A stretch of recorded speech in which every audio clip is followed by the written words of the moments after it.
Ito guys, sa May pa daw po. Ang tela ko po ay lako. Hi guys, magandang araw po sa inyong lahat. Ito na naman po ako, nagbabalik. Gagawa po ako ngayon ng dress na simple lang. Bibilugin lang po natin yung neck niya, tapos yung pong sleeve, ordinary lang po yung kanyang pagka-sleeveless. Hindi po siya malalim, eksakto lang po dito sa ating shoulder. Yan, madali lang po itong gawin. Ngayon, nagpayarda po ako ng 2 yards and 1/4. Yung 2 yards and 1/4, hinati ko siya guys, para maging dalawang dress. Ang width nga pala nito ay 60 at ito po ay chalis cotton. Ngayon, gagawin ko po itong kalahati ng 2 yards and 1/4. Ang halaga po nito ay 87 pesos and 50 centavos lang. Ngayon, pagka ganito kasi guys, wala na tayong makukuha ditong bulsa, wala tayong dito makukuha ang bias. Eksaktong-eksakto lang po talaga siya. Ngayon, ang benta ko po ng ganito ay 150. Madali lang po siya ibenta sa halagang 150. Kaya maganda-ganda po siyang pagkitaan. Ngayon, wala na tayong makukuhang bulsa dito at saka bias. Meron po akong pinagtabasan ng jersey. Ito guys, kumuha ako ng 4 na piraso na ganito kasi both side po yung bulsa natin, left at saka yung right. Dalawa, kailangan kasi magkabila ang bulsa natin. Kaya 4 na ganito ang kinuha ko. Ngayon guys, yung pinaka-bias natin, ito, ang lapad nitong bias natin para sa piping ay 1 inch and 3/4. Yan. Ang tela nito guys ay ganito rin. Kaya lang pag nagtabas kayo ng ganito na pambayas, huwag po paayon. Lagi pong pahalang. O yan guys. Ipapakita ko sa inyo ito kung paano natin siya tatabasin na wala ng pattern. Dedirekta na po tayo sa tela. At doon po sa mga nanonood ng aking binablog, salamat po! O guys, ito yung tela natin. Kailangan lang natin dito gunting, medida, at saka maliit na digsun nito. O yan. Etong width nito guys, 60. 60 ito. Yan. Yung 60, nakafold sa dalawa. Tapos, ipofold po natin ulit ng pa-X na ganon. Ngayon dito guys, ang kailangan natin dito sa parteng ito ay 8 inches lang. Ayun, eksaktong 8 inches. Dahil pula ito, hindi makikita yung digsun ko. So, lalagyan ko na rin. O, 8 inches yung natira nung itiklop natin itong naka-open to guys. Ito yung magiging back natin. O, ipod natin doon. Pumunta naman tayo dito sa kabila. Diba naka-cross na po? Dito malapad. Ito naman ngayon ang malapad yung ilalim. O yan. Kung 8 inches doon, pagdating dito guys, kailangan nyo ng 8 inches din. O, ayun, 8 inches na siya. Pagka 8 inches, gupitan nyo. Yan, nagupitan na natin. O, ito guys mula dito sa 8 inches na to, gupitin nyo na siya papunta doon. Ayan guys, ito yung 8 inches din. Ngayon, ito yung may biyak. Bali, sa likod natin to ilalagay. Tapos guys, ito yung buo. Ito yung pinakaharap natin. Oh, yan guys, oh. Eksakto lang siya. Kasi 8 dito, 8 din yung kabila kanina. Yan, ngayon dito sa laylayan, ito guys, pagka sinukat nyo dito, ayun, 42 inches, dito sa pinakaganon, sumukat kayo mula doon, 42 inches din. O, yun guys, o, maliit lang ang inyong gugupitin doon, mula rito.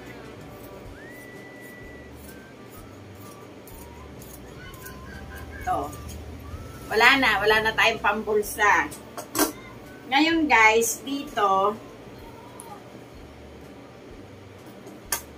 pag dito, siguraduhin nyo, pantayin nyo muna.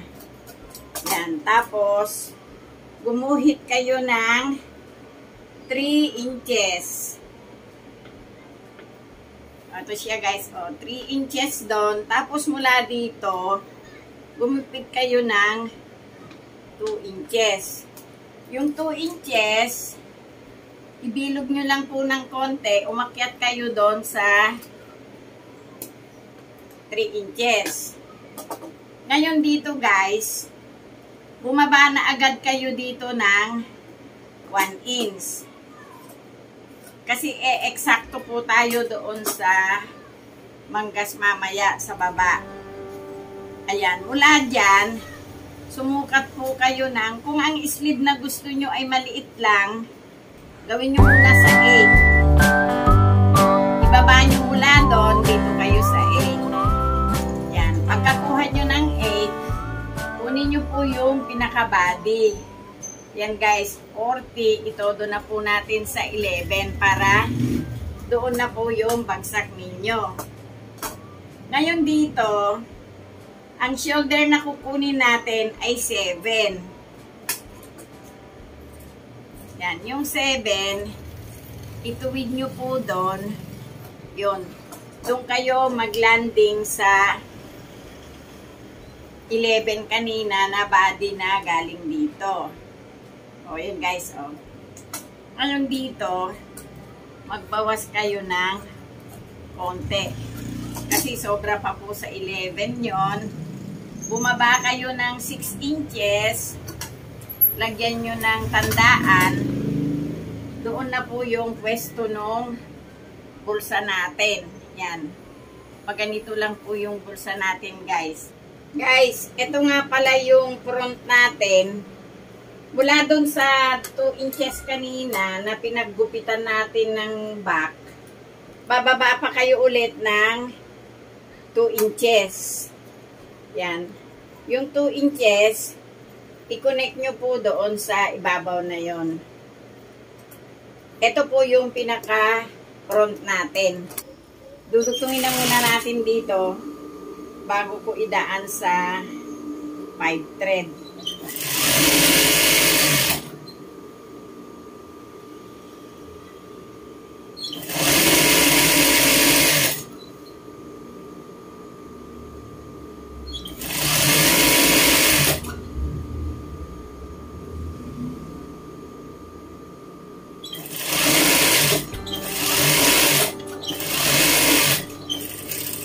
Ito yung tinandaan natin. Pwede na natin idapa dito yung sa pulsa. O yun guys.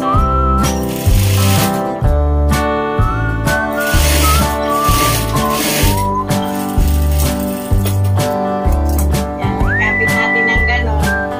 Ipalin nyo siya dito. Lagyan nyo siya ng 1/4. Yung kabiyak mo dito din natin kakapit.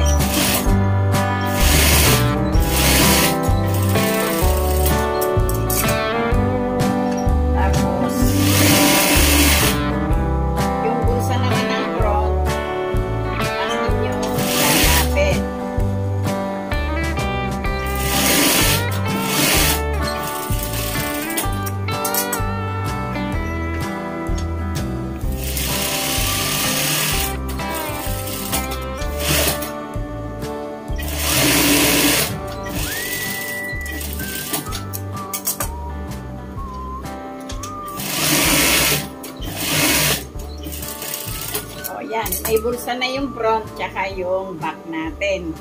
Ngayon, itong shoulder, ganito lang siya guys. Dito, itutong nyo na po ito. Tapos guys, pagdating doon, ilak nyo.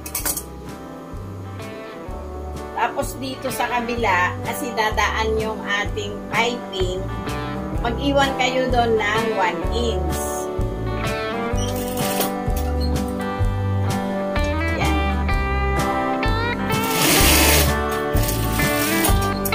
So guys, 1 inch ang iniwan natin kasi dadaanan natin ito na piping mamaya. I-overlap natin itong dalawang shoulder at saka itong back, tapos sa piping na po tayo. Oh guys, eto, inaging ko na yung shoulder kanina. Tapos guys, ito yung back. Na-aging na rin natin. Ngayon, kanina, nag-iwan tayo dito ng 1 inch sa shoulder. Hindi natin itinuloy yung tahi. Ayun. Kasi, yun yung isasalang natin dito sa piping. So, ito guys, yun. Pagka yung sa likod, ang paling nitong tahi sa likod din.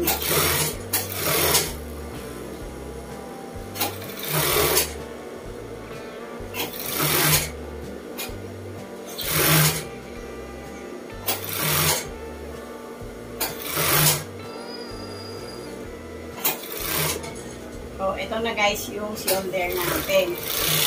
Yun.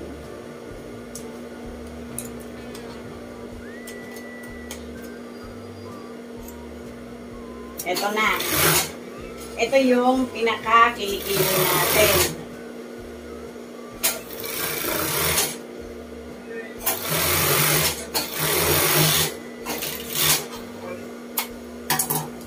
Yan, napakadali lang nito guys. Ngayon, kung wala naman kayong piping na ganito, kahit bias lang, napakadali pa rin po. O yan. Eto, tingnan nyo kung saan nakapaling ito, doon sa back. Kaya dito, ipaling nyo rin siya sa back. O yan guys, tapos na. Dudugtungin na natin ulit siya doon sa straight machine, yung side niya. O guys, ito na yung neck. Klinos na natin doon sa straight machine. Tapos, pinipe thread na. Ganon din po yung kilikili. Ito guys. Na side close na, naidikit ko na. Ayan na. Ngayon, dito na natin idaan sa... Dito natin tutupian guys sa piping. O guys, tutupian na natin dito sa piping. Ngayon, dito ipofold natin ng 3/4. Tapos, taas nyo yung karayom, pasak natin doon. O, yan. Ayun guys, habang tumatakbo, yung 3/4 nyo sa ilalim, i-maintain nyo po yung lapad niya. Tapos, yung dito naman, kung ano po yung sinimulan nyo na lapad dito, ganun na din po hanggang sa huli. O, yung guys, o. Nakikita nyo po ba? Yan. Sakto lang po tayo.